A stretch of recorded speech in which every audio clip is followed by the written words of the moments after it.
Leo nataka nikuambie maneno fulani mazuri ya kumwomba Mungu akusaidie unapokuwa kwenye matatizo.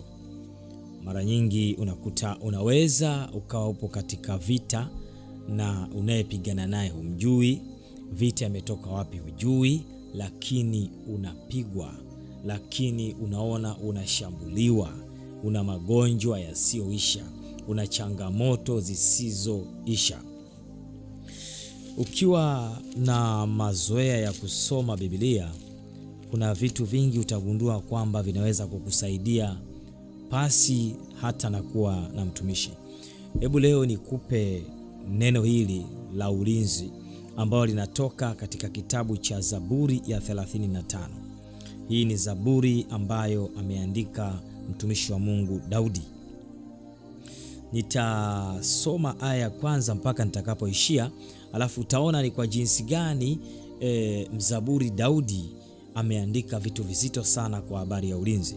Inasema hivi: E Bwana, utete nao wanaoteta nami, upigane nao wanaopigana nami. Umesikiliza neno hili vizuri. Daudi anamsihi Mungu ya kwamba atete nao wanaoteta na yeye, apigane nao wanaopigana na yeye. Hii ni sala kubwa sana ya kumsihi Mungu.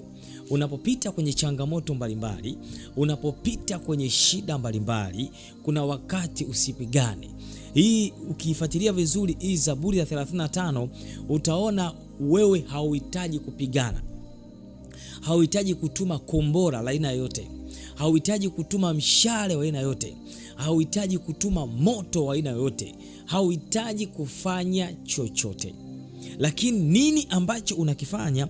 Unamsihi Mungu kwamba atete nao. Kila anayeteta kwa habari ya maisha yako, anateta kwa habari ya uchumi wako, anateta kwa habari ya masomo yako, anateta kwa habari ya ndoa yako, anateta kwa habari ya mafanikio yako, usitete naye wewe. Usimrudishie wewe neno lolote, bali mwambie Mungu atete nao. Lakini anasema upigane nao wanaopigana na mimi. Unamsihi Mungu, Mungu wa mbinguni, wewe ndio mwenye uwezo wa kupigana kuliko mimi.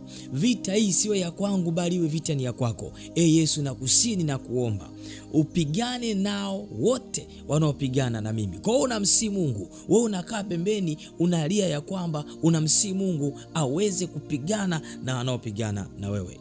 Kuna sharti la Zaburi hii, lazima ufanye toba ya kina, kwa sababu huwezi kumsihi Mungu kama hauna haki ya kumsihi Mungu.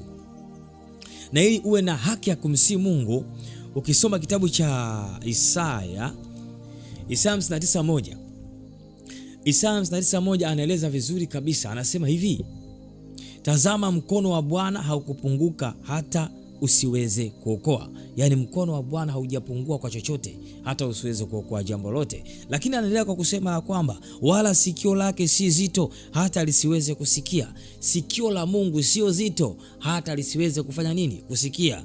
Lakini maovu yenu yamewafarakanisha ninyi na Mungu wenu, na dhambi zenu zimeuficha uso wake hata hataki kusikia. Zingatia hii Isaya sura 59 aya ya kwanza mpaka ya pili.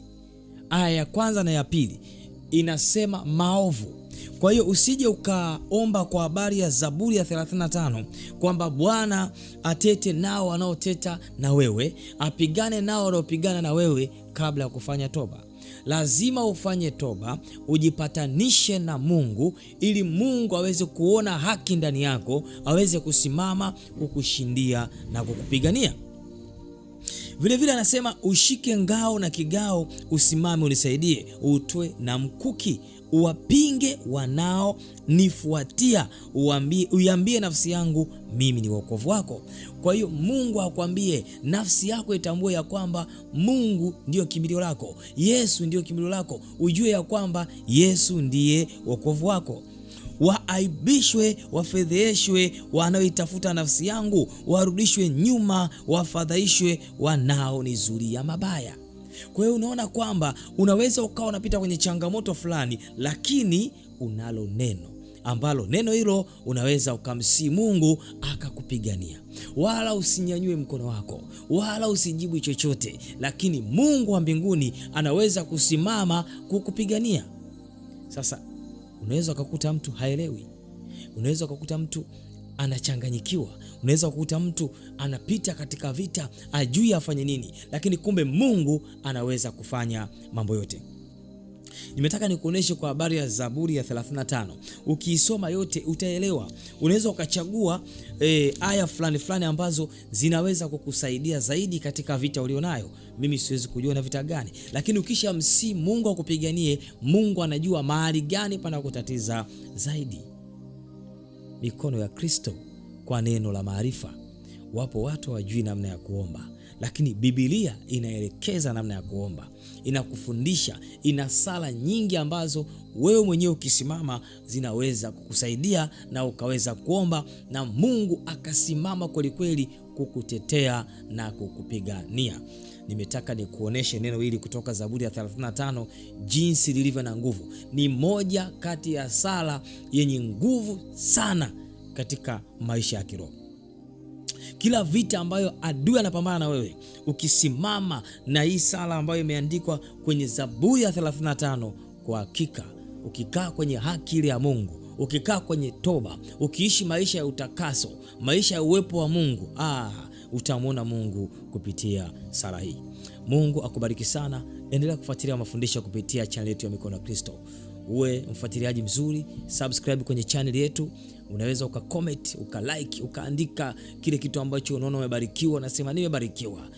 Kama unahisi kubarikiwa kwenye jambo fulani, kuelewa jambo fulani, comment tu, wala usione shida. Pia ziko namba za simu hapo, kama unahitaji kuwasiliana na sisi, unahitaji kupata msaada zaidi, unaweza ukatupigia simu. Kama uko ndani ya nchi, piga kama zilivyo, nikimaanisha Tanzania. Lakini kama upo nje ya Tanzania, basi ondoa hiyo 0 hapo, andika alama ya kujumlisha 255. Alama ya kujumlisha 255, utatupata kwa urahisi na utatufikia, nasi tutakusaidia kadiri vile Roho Mtakatifu atakavyotupa maelekezo juu yako. Ulikuwa na mimi mtumishi wa Mungu Norbert Simon Mpunga. Hadi wakati mwingine, kwa niaba ya timu nzima ya Mikono ya Kristo tunasema Mikono ya Kristo kwa neno la maarifa. Bye bye.